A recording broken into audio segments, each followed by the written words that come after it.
दिल्ली के पूर्व मुख्यमंत्री अरविंद केजरीवाल ने भारतीय जनता पार्टी के संकल्प पत्र पर सवाल उठाए, जिसमें आम आदमी पार्टी की मुफ्त सेवाओं को जारी रखने के वादे किए गए हैं। वहीं कांग्रेस ने दोनों को आड़े हाथों लिया।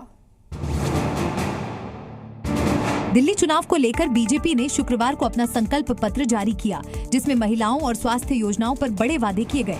बीजेपी ने कहा कि अगर उनकी सरकार बनी तो मौजूदा कल्याणकारी योजनाओं को और प्रभावी और भ्रष्टाचार मुक्त बनाया जाएगा।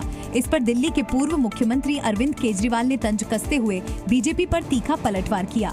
केजरीवाल ने कहा, बीजेपी ने खुलेआम स्वीकार कर लिया है कि उन्हें केजरीवाल की कल्याणकारी योजनाएं पसंद हैं। अगर बीजेपी को केजरीवाल का काम ही करना है तो जनता क्यों न सीधे केजरीवाल को ही चुने। भारतीय जनता पार्टी के राष्ट्रीय अध्यक्ष ने ऐलान किया है कि हम भी केजरीवाल की तरह फ्री की रेवड़ी देंगे। वहीं कांग्रेस ने आम आदमी पार्टी और बीजेपी पर निशाना साधते हुए दिल्ली में 15 साल के विकास को जनता के सामने रखा। आम आदमी पिछले 10 साल से जो धोखा देता आया है दिल्ली को, तो उनकी तो आप बात छोड़ दीजिए। भारतीय जनता पार्टी की असलियत दिल्ली वाले अच्छी तरह जानते हैं, उनको भी छोड़ दीजिए। कांग्रेस पार्टी ने 15 साल जो काम करके दिखाया, इसलिए कांग्रेस पार्टी की बात को लोग गंभीरता से सुन रहे हैं। बीजेपी के संकल्प पत्र और केजरीवाल के जवाब ने दिल्ली के चुनावी माहौल को और गर्मा दिया है। अब देखना होगा कि जनता इस जुबानी जंग में किसे समर्थन देती है। दिल्ली जीत के लिए इस बार बीजेपी किसी भी कीमत पर चूकना नहीं चाहती। बीजेपी के फायर ब्रांड नेताओं की फौज से दिल्ली में अब संग्राम छिड़ गया है। खासतौर पर केजरीवाल का योगी आदित्यनाथ को लेकर दिए गए बयान के बाद पार्टी खुलकर योगी का विरोध कर रही है।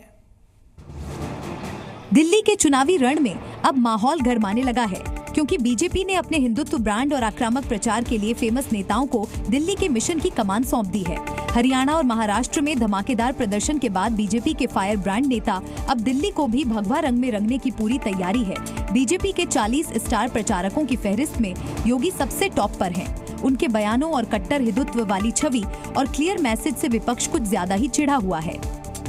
वहाँ भी झारखंड में तो नहीं चला ये सब, यहाँ भी नहीं चलेगा दिल्ली। इधर योगी पर केजरीवाल ने बयान दिया, उधर सियासी संग्राम छिड़ गया। पार्टी के बाकी नेता भी खुलकर सामने आ गए। बिल्कुल नहीं चलेगा। दिल्ली गंगा जमनी तहजीब की बहुत बड़ी मिसाल है और दिल्ली की जनता भाईचारे को, प्यार को, अमन को, शांति को पसंद करती है। एक तरफ बीजेपी योगी को हरियाणा और महाराष्ट्र में मिली जीत से जोड़ रही है, तो विपक्ष बीजेपी को झारखंड में मिली हार से।